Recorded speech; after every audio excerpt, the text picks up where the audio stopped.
Hello, mga ka-BHB. Marley Gomez po from Taguig, Philippines. Tayo po ay gagawa ng video para po i-explain po natin kung paano po kikita si AgriFarm. So, doon po sa ginawa po nating part 2 na video, kung paano po kumita si Co-op, ganun lamang din po kikita si AgriFarm.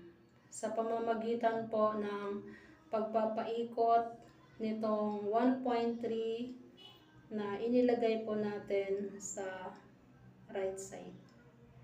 Kapag ka ang label po ng 1.3 ay A1, ang A1 po ay pang-angkat ng materyales. So, since ito po ay farm, pangbili ng lupa, so, yung 1.3 po na iyan ay may dalawang staff na humahawak dyan. Ang gagawin nila dyan, bibili sila ng lupa, tapos mga materyales para doon sa iba't ibang klase ng farming na bubuksan. Tapos pag nakabili na sila, tutubuan nila yung mga yon, pati yung lupa, bago nila ibenta sa dalawang staff na humahawak nitong 1M.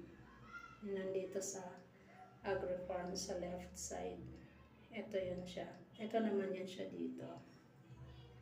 So, tutubuan nila yon bago nila ibenta para po tumubo si 1.3.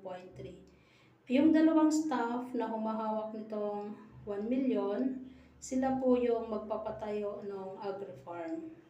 Lahat ng klase ng farming, mula sa vegetable farming, fruits farming, rice farming, mushroom farming, livestock, cow farming, goat farming, poultry, fish farming, bangus and tilapia.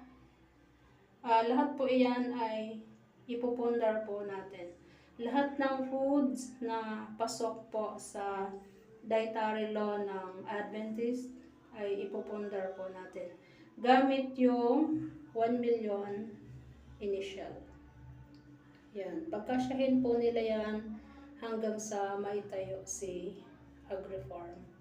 Kapag ka naipundar na sa halagang 1 million, kasama na doon yung mga labor, yung mga pinang-angkat. Pag na-consume na yung 1 million, kolektahin na natin yung pangalawang bigay sa A2. May panibagong fund na papasok, 1.3. Ito naman, since A2 ang label niya, pang-angkat po ito ng food products na i-deliver doon sa 157 persons na nag-join sa ambagan. The 2,525 worth of food products na i-deliver po sa kanila monthly for 6 months. And then, after 6 months, magkakaroon ng regular renewal. Ang A1 is January. Ang renewal naman ng A2 is June. Para po hindi magulo. So, ayun po. Ganun lamang po siya kasimple. At malinaw naman. So, sa lahat po ng nakakaunawa nitong content na to, pwede nyo po itong i-like and follow sa Facebook, like and subscribe naman po sa YouTube. Maraming po salamat. God bless.